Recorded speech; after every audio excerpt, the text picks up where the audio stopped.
வணக்கம். இயற்கை மருத்துவத்துக்கு உங்களை வரவேற்கிறேன். நம்ம இன்னைக்கு இந்த இயற்கை மருத்துவத்தில் பார்க்க போகிற டாபிக் என்ன அப்படின்னு பார்த்தீங்கன்னாக்கா, பேன் மற்றும் ஈறுத்தொல்லை. இந்த பேன் மற்றும் ஈறுத்தொல்லைனால சின்ன குழந்தையிலேருந்து பெரியவங்க பாதிச்சிருப்பாங்க. ஸோ இதுக்கு தீர்வு என்ன அப்படின்றத பார்க்க போகிறோம். இதுக்கு தேவையானது என்னன்னு பார்த்தீங்கன்னாக்கா, ஒன்றுமே இல்லை, ரொம்ப சிம்பிள், படிகாரம் தான். படிகாரம் அப்படின்றது பலசர கடையில் கூட கிடைக்குங்க. படிகாரம் கொடுங்க அப்படின்னா பலசர கடையில் கூட கொடுப்பாங்க. சரி, இப்போ அதை எப்படி ரெடி பண்ண போகிறோம் அப்படின்றத பார்க்கலாம். இதுக்கு தேவையானது நான் ஏற்கனவே சொல்லிட்டேன், படிகாரம் வாங்கிட்டு உங்களுக்கு அதை நல்லா தூள் பண்ணிடுங்க. அதாவது படிகாரம் கட்டி கட்டியாக இருக்கும்போது உங்களால் நீங்கள் நம்ம ரெடி பண்ண போகிற அந்த விஷயத்துக்கு கொஞ்சம் கரையிறது, அதாவது நம்ம தண்ணியில் போட்டு அதை கரைக்க போகிறோம். அதுக்காக நம்ம கொஞ்சம் தூள் பண்ணிட்டோம்னா ஈஸியாக கரைச்சிடலாம் தண்ணியில், அவ்வளோதான். அதுக்காக தான் தூள் பண்ண சொல்கிறேன். ஸோ படிகாரம் வாங்கிட்டு வாங்க. படிகாரம் வாங்கிட்டு நல்லா தூள் பண்ணிடுங்க. ஒரு சின்ன சுத்தியில் வச்சு ஒரு பேப்பரில் போட்டுட்டு அடிச்சிங்கன்னா நல்லா தூளாயிரும். ஸோ படிகாரம் தூளாக இருந்தாலும் ஓகே, அப்படி இல்லைன்னா கட்டியாக இருந்தால் தூள் பண்ணிக்கோங்க. சரி, இப்போ நம்ம இதை எப்படி யூஸ் பண்ண போகிறோம் அப்படின்றத பார்க்கலாம்.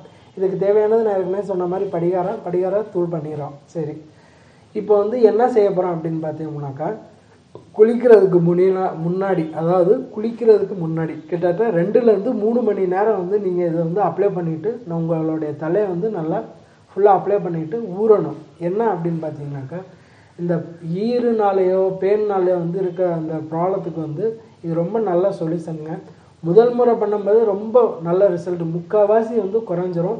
நீங்கள் ஒரு 2வது முறை பண்ணுற மாதிரி வராது. ஒரு சில பேருக்கு ரொம்ப அதிகமாக இருந்தால் 2வது முறை பண்ணுங்க. எப்படி பண்ணணும் அப்படின்னு பார்த்தீங்கன்னா, இப்போ நான் இன்றைக்கி திங்கக்கிழமை அப்ளை பண்ணி குளிச்சிருக்கேன் அப்படின்னாக்கா, அடுத்து நீங்கள் வெள்ளிக்கிழமை பண்ணால் போதும். ஒரு 4 நாள் விட்டு ஒரு கேப்லாம் பண்ணுங்க போதும். சரி, இதை எப்படி ரெடி பண்ண போகிறோம் அப்படின்றது பார்ப்போம். படிகாரத்தை ஏற்கனவே கொண்டு பவுட்ரு பண்ணிட்டோம்னாக்கா, அந்த பவுட்ரு பண்ண பிறகு தண்ணியில், அதாவது நல்ல தண்ணியாக இருந்தால் 2 நாளைக்கு முன்னாடி பிடிச்ச தண்ணியில் மேலாப்பில் இருக்க ஒரு கிளாஸ் எடுத்து, அந்த தண்ணியில் மேலாப்பில் இருக்க தண்ணியை கிளாஸ் எடுத்து ஒரு கிளாஸ் அளவுக்கு தண்ணி எடுத்துக்கோங்க போதும். படிகாரம் ஒரு 50 கிராம் படிகாரத்தை நல்லா பவுட்ரு பண்ணிவிட்டு, 50 கிராம்ங்க, நான் ஏற்கனவே சொல்கிற மாதிரி படிகாரம் பவுட்ரு இருந்தால் ஓகே, கல்லாக இருந்தால் கட்டியாக இருந்தால் நீங்கள் உடச்சி பவுட்ரு பண்ணிக்கோங்க. ஒரு 50 கிராம் அளவுக்கு படிகாரத்தை உடச்சி பவுட்ரு பண்ணிவிட்டு, ஒரு 200 ml அளவுக்கு இருக்கக்கூடிய தண்ணியில் நல்லா கலக்கிட்டிங்கன்னா லிக்யூடாக மாறிடும். சரிங்களா?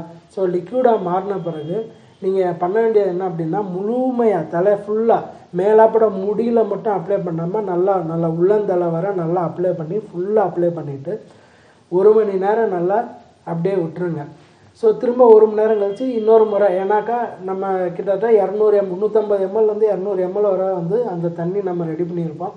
முதல் முறை பண்ணும்போது பாதி தான் நம்ம யூஸ் பண்ணோம். 2வது முறை 1 மணி நேரம் விட்டு திரும்ப ஒரு முறை ஃபுல்லாக நீங்கள் அப்ளை பண்ணுங்கள். ஸோ 2 மணி நேரத்தை 3 மணி நேரம் வரை நீங்கள் அப்ளை பண்ணிவிட்டு வெயிட் பண்ணணும். அதுக்கப்புறம் தான் நீங்கள் குளிக்க போகணும். ஸோ இதை நீங்கள் முதல் முறை பண்ணும்போது உங்களுக்கு முழுக்க நல்லா கண்ட்ரோலுக்கு வந்துடும். 2வது முறை பண்ண தேவையில்லை. ஒரு சில பேருக்கு ரொம்ப அதிகமாக இருக்குது அப்படின்னு சொல்லும்போது ஒரு வாரத்துக்கு 2 முறை மட்டும் பண்ணிக்கோங்க. திங்கக்கிழமை பண்ணால் அடுத்து ஒரு வெள்ளிக்கிழமை போல் பண்ணிக்கோங்க போதும். 2 முறையிலேயே முழுக்க உங்களுக்கு இந்த ஈறுனாலேயும் பேன்னாலேயும் இருக்கக்கூடிய தலைகள் முழுமையாக தீர்வு கிடைக்குங்க. ட்ரை பண்ணி பாருங்கள், ரொம்ப நல்ல ரிசல்ட் கிடைக்கும். நான் சொன்ன மாதிரி படிகாரத்தை தண்ணியில் போட்டு நல்லா கரைச்சி அந்த தண்ணியை ஃபுல்லாக தலையில் அப்ளை பண்ணுங்கள். 2லேருந்து 3 மணி நேரம் அப்ளை பண்ணிவிட்டு நீங்கள் என்ன பண்ணணும், அந்த அப்ளை பண்ண ஃபுல்லாக நல்லா அப்ளை பண்ணிவிட்டு நீங்கள் ஊறணும். நான் ஏற்கனவே சொன்ன மாதிரி ஒரு 3 மணி நேரம் நல்லா ஊறின பிறகு நீங்கள் குளிச்சிருங்க. ஷாம்பு இல்லைன்னா சேக்கா போட்டு நீங்கள் குளித்தாலும் ஓகே, பட் ஷாம்புவோட சேக்கா பெட்டர். அப்படி இல்லைனாலும் ஒன்றும் இல்லை, வெறும் தலையில் நல்லா வாஷ் பண்ணி குளிங்க. ஸோ நீங்கள் முதல் முறை பண்ணும்போதே உங்களுக்கு முக்கால்வாசி போயிடும். அப்படி ஒரு சில பேருக்கு இல்லை அப்படின்னு சொல்லும்போது 2வது முறை பண்ணால் போதும். ரொம்ப நல்ல ரிசல்ட் கிடைக்கும். ட்ரை பண்ணி பாருங்கள். வணக்கம்.